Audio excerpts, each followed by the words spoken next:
I'm going to talk about chord melody a little bit here on ukulele.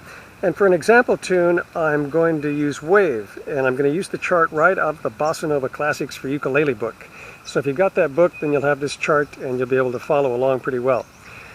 Now, chord melody can be played in various ways, depending upon the player's skills and what he has in his arsenal as far as chord knowledge, and of course your dexterity with your fingers for making melodies. But there's always more than one way to make a melody to a set of chords, because you have more than one way to play every note on the ukulele. You've got this possibility to play the same note in 2 or 3 places all the time. So what I'm showing you here is going to be one option. Depending upon your own knowledge and your own skill as you advance, you can find other ways to go about it. But we're just going to use those chords that are in the Bossa Nova Classics for Ukulele book for this example here, and I might branch off and show you some other possibilities, but that's going to be where we'll start.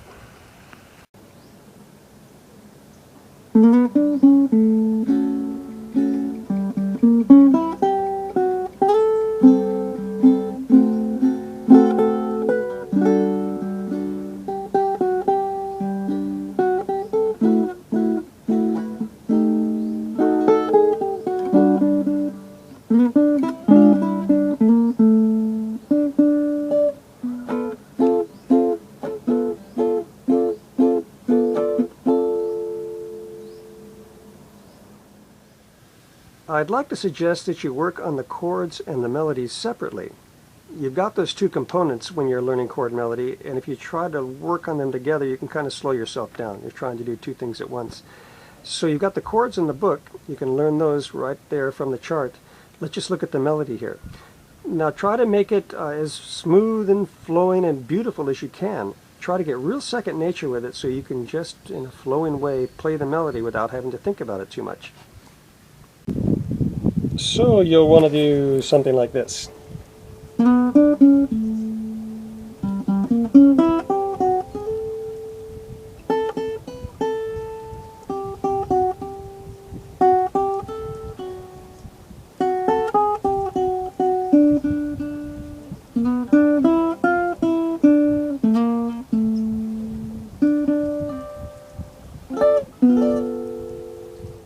I'll slow it down so you can see what I'm doing. Starting with the pickup.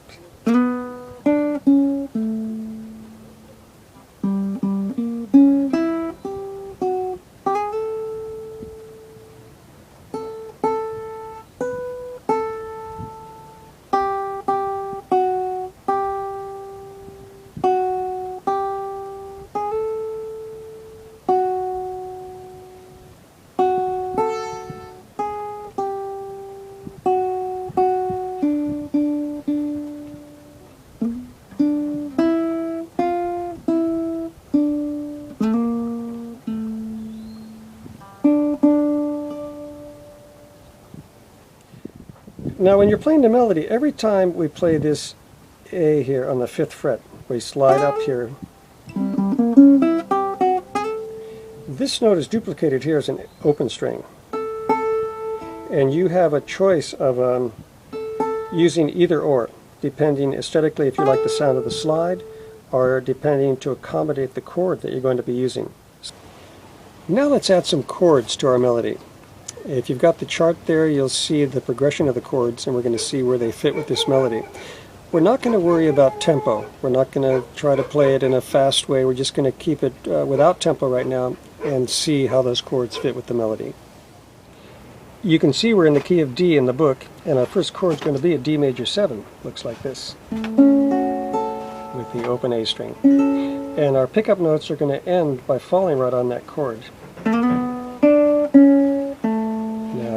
Play the chord.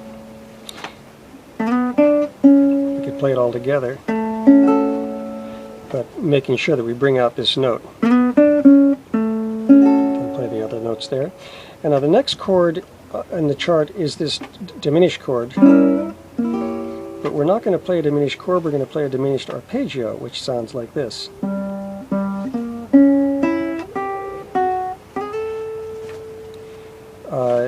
So we don't play any chord at all, just The actual melody to this song, it doesn't go ba ba ba ba ba ba. It goes to a lower note, but we're out of notes. Ba ba ba da da da da da. It would be a note down here. So I've chosen just to duplicate this note, and it comes out pretty good that way. Now we go to a major pattern here, a 3-chord major pattern. In the book you'll see A minor 7, D13, G major 7. So what we're going to do when we get to the top of that diminished run, we're going to play, fill it in with these 2 chords, and then we're going to get the final chord here in just a moment. But I often don't put the pinky on this D13. It just is a D7 because the 13th is going to appear in the melody next. Now it's a full 13 chord. And then it's going to go to the major 7, but again the pinky's not going to be here because our melody note is this open A right here. So it turns it into a G major 7 9 chord. You don't really need to know that, but maybe it's good to know that it really is still a major 7, but G major 7 9, because the melody note is this 9. And then, well, you could also play this up here if you wanted to. So it would be a, but it's a really open, ringy chord. It's actually not a major 7 anymore, but it's kind of nice. So if you wanted to, you could get it like that. But we're going to stick with it here. And then I'm going to go to a minor 7 here. The melody note's here, but here I'm going to let go of the melody note and play the whole minor 7 in following the melody note. And then our last notes with the open A string going to the F sharp minor 7, which should be like this, but we're going to leave the pinky off because the melody note is on this string. The melody note falls on this string a lot in the whole second half of this section, so we just don't play this string. We have a lot of 3-note chords, and then we're going to follow it with the major pattern, 2-chord major pattern, which here is the B13. But I'm going to choose to move it down here to, in the book you'll see this is the alternate choice of a chord for the B13. Looks like this, but again not playing this string. So it's going to look like this.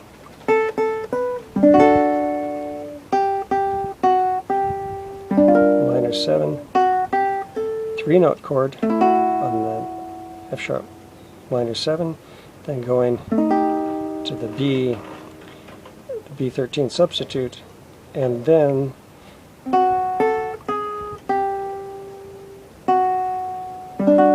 to the E minor 7, which should look like this, but we've got this note in the middle of it, making it an E minor 9, looks just like a G major 7.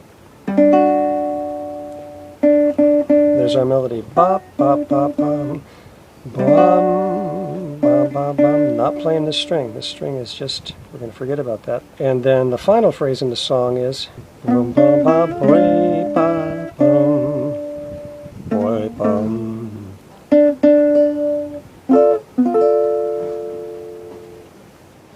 So here's what we've got. I'm going to play the melody and just feather in the chords lightly as I go.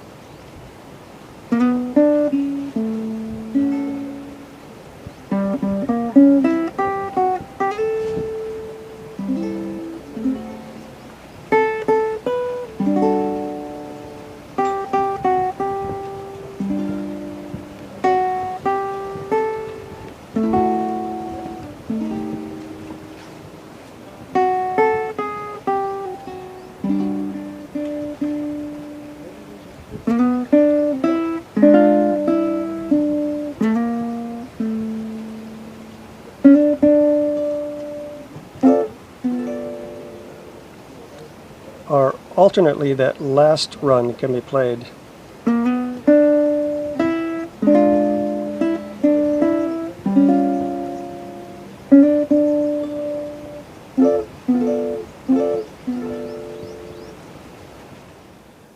Okay, let's add in some rhythm now.